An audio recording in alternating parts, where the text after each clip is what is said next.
Oggi facciamo il tonno vegano. Il tonno vegetale, o tonno vegano, è una ricetta facile, fatta con i ceci, ed è il perfetto sostituto del tonno in antipasti, per un panino o anche da mangiare con le patate. Puoi prepararlo in soli 10 minuti, con ingredienti semplici e senza cottura. L'ingrediente chiave per dare al tonno vegetale un leggero sapore di mare è l'alga nori, quella per fare il sushi, che viene venduta in fogli. Ma prima di utilizzare i fogli di nori per il tonno vegetale, devi tritarli finemente con un coltello o frullarli con un frullatore. Il mio consiglio è di frullarli, si fa prima. Puoi anche frullare più fogli di nori di quelli che servono. Poi conservarli in un contenitore ermetico e cospargerli su zuppe e insalate in seguito, visto che è un ingrediente molto salutare.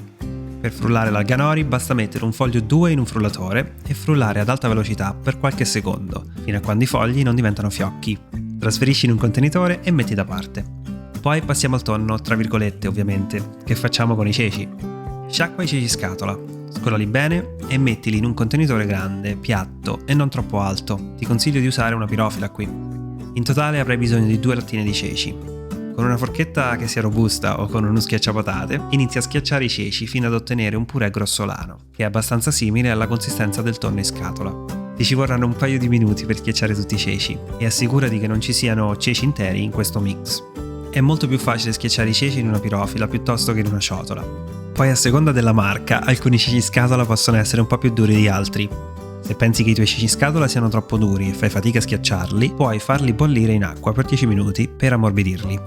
Tutto quello che devi fare ora è aggiungere gli altri ingredienti alla pirofila. Quindi trita finemente mezza cipolla rossa e aggiungila ai ceci. La cipolla aggiunge un tocco di dolcezza e colore a questa ricetta. Se vuoi puoi sostituire la cipolla rossa con quella bianca o quella gialla. Poi trita un gambo di sedano e aggiungilo alla pirofila. Questo aggiunge croccantezza e freschezza. Ora taglia dei capperi o dei cetriolini sott'aceto, circa un cucchiaio. A noi piace aggiungerli entrambi, ma anche uno solo è sufficiente per aggiungere un po' di acidità e sapore al tonno vegetale. Volendo puoi anche usare un mix di classici sott'aceti, se li hai a portata di mano. Poi trita finemente una manciata di prezzemolo. Il prezzemolo aggiunge colore e freschezza al piatto. Bene, ora possiamo aggiungere il succo di mezzo limone, senza i semi, per aggiungere un tocco di freschezza e di acidità, che fa risaltare gli altri sapori. Puoi sostituire il limone con aceto bianco o aceto di mele, se preferisci. Poi, per aggiungere un tocco di sapidità, mettiamo un cucchiaio di salsa di soia. E per il sapore di mare, l'alga nori che abbiamo frullato prima. Ne bastano un paio di cucchiai. Condisci con un paio di pizzichi di sale, qualche pizzico di pepe e finisci con un cucchiaio di senape e circa 80 grammi di maionese senza uova. Allora puoi comprare la maionese senza uova al supermercato ormai, oppure puoi prepararla a casa. In realtà è super facile da fare. Tutto quello che devi fare è frullare alcuni ingredienti in un contenitore con i bordi alti. Latte di soia, olio di semi, olio d'oliva, succo di limone, senape, sale e frullare con un frullatore ad immersione. Ma tornando al tonno, mescola bene tutti gli ingredienti con una forchetta fino ad avere un composto omogeneo. Assaggia e regola di sale e limone. Ed ecco fatto. Questo è il nostro tonno vegetale. Puoi assolutamente servirlo così, in una ciotola, con delle carote, peperoni o cetrioli a fettine e usarlo per intingere. A noi piace anche farci degli antipastini, tipo canapè, con pane e cetriolini. Taglia il pane in quadratini, rimuovi i bordi se vuoi, poi metti una fetta di cetriolo e un cucchiaio del tonno vegetale. Completa con un pezzettino di pomodoro sopra per dare un tocco di colore. Ma puoi anche usare dei cracker al posto del pane per fare prima. Poi per fare dei pomodorini ripieni puoi tagliare la parte superiore del pomodorino, svuotare l'interno con un cucchiaino e riempirli con il tonno vegetale. Sono carinissimi e deliziosi in questo modo.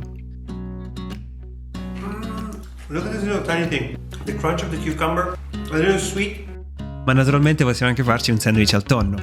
Prima tostiamo un paio di fette di pane, ci mettiamo 2 o 3 foglie di lattuga, una fetta di pomodoro e qualche cucchiaio di tonno. Copriamo con il pane ed ecco fatto. Facci sapere cosa ne pensi se lo provi. Io sono sicuro che ti piacerà tantissimo così. Fries. Mamma mia.